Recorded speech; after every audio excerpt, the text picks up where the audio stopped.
golf instructor Steve Bishop out here at Rio Salado Golf Course in Tempe, Arizona. And today we're going to be taking a look at the hip action during the golf swing. Now, one of my favorite things to take a look at is the finish, and judging all of our things that we did during the swing by what we finish and look like at the finish. Now, for the hip action, I like to see the left hip and the right hip basically equally distributed over the front foot so that we have a flat front foot. So my left hip is just as far behind my heel as my right hip is out over my toe. This is going to make my front foot flat, and I can stay balanced here and I can just hold it. Now, in order for that to happen, what we're probably very curious about is, what is the hip actually doing? What are the hips doing? Or rather, what is the pelvis doing in order to make that happen? One of the most common things I hear all the time, and this goes back to the days of Ben Hogan and his advice, was he likes to think about the left hip, basically doing this bump forward. Now, this bump forward is to me, I prefer to call it a reestablishment of where the left hip position should be, because I don't really like the idea of trying to bump them or slide them forward, because that slide forward can often lead to coming too far inside, and you start swinging too far to the right and you create hooks.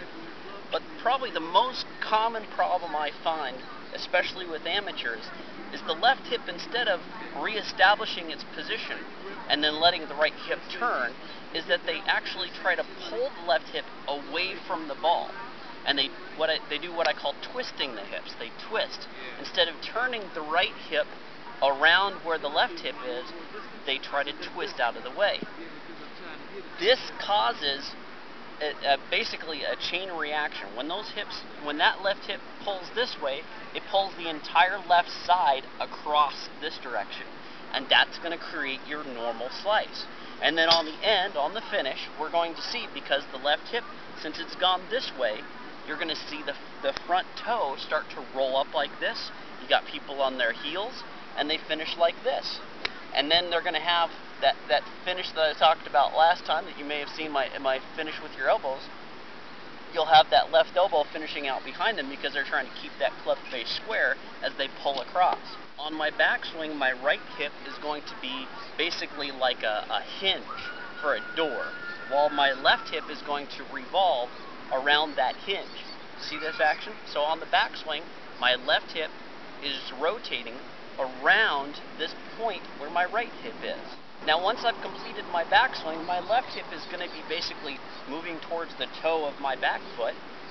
Now I've got to reestablish where this left hip is for the forward swing, and that's going to be this so-called bump. That's going to be this turn and push forward. So this turn and push forward is what I think most people try to think that they need to activate their swing. They're trying to reestablish where that left hip is, and sometimes they do it. They basically do it in the wrong direction. Most people either turn it too far back behind them, or they slide it out too far forward, instead of just simply reestablishing about where it was when they first took their setup. A lot of that has to do with actually the setup in the first place, because if I set up with absolutely no tilt, my left hip is going to be more towards the inside of my front foot. But then on the forward swing, it needs to establish itself out over the base of my foot. Instead of inside, it needs to be slightly more over the top of it. Well, if I'm setting up at the setup with it inside like this, and then I'm going to move it out here, that's a lot of movement that I'm going to try to reestablish myself with. So with the setup, what we really want to have is where it's already established for where we want it on impact.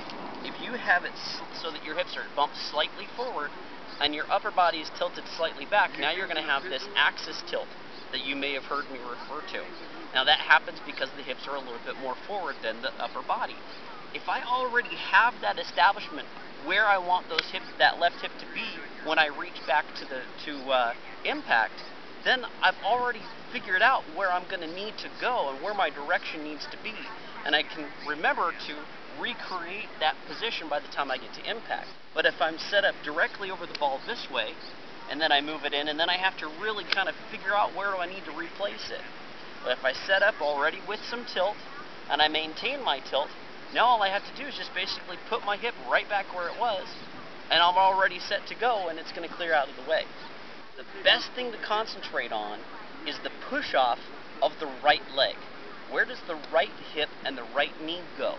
Because wherever this is trying to go is going to affect where the left hip goes. And there's more pressure on your right leg at the top of the backswing than there is on your left. So there's no leverage here.